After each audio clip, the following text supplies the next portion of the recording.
What's up guys, welcome to your 7th PHP tutorial. In this tutorial I'm going to be teaching you guys how to use loops. Now what a loop allows you to do is repeat an action many times depending on what your condition is. And it performs this action while it's true, and once it becomes false it breaks it or stops doing it.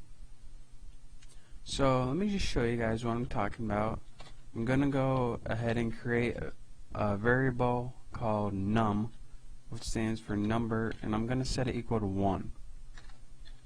Now to do the most basic loop is called a while loop, and to do this you just simply type in while and then you enter a condition.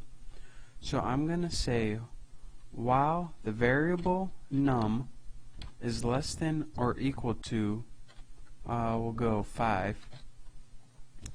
So while the variable, which is 1, is less than or equal to 5, we want you to, and this is going to have a bunch of lines, so just put your curly braces in now.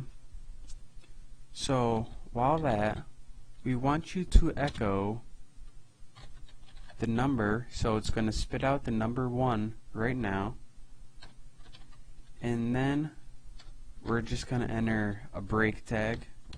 And if you don't know any HTML or XHTML, this right here just means go to the next line, so we don't have it all bunched together.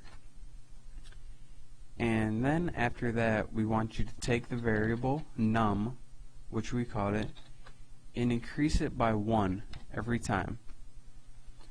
So here's what this all means. While the number is less than or equal to 5, we want you to echo the number, which means just print it out on the screen, and then this means add a break. Wow, I said that a bunch of times. Add a break. We want you to add a break, which means go to the next line, and we want you to increase the number by 1 and do this whole thing again while it's less than or equal to 5. So let's save this and see what it looks like. As you can see, 1, 2, 3, 4, 5. And that's the while loop. So what this does is first it gives the number 1 and spits it out since it's less than or equal to 5, and then it adds another one to it. Now it's 2. Now it spits it out since it's less than or equal to 5, and then it adds another one, 3, and once it gets to 5, as you can see in our condition right here, the action stops, which it did right here. So now that you know how to do a basic while loop, in the next tutorial I'm going to be going over some other more useful loops. Thanks.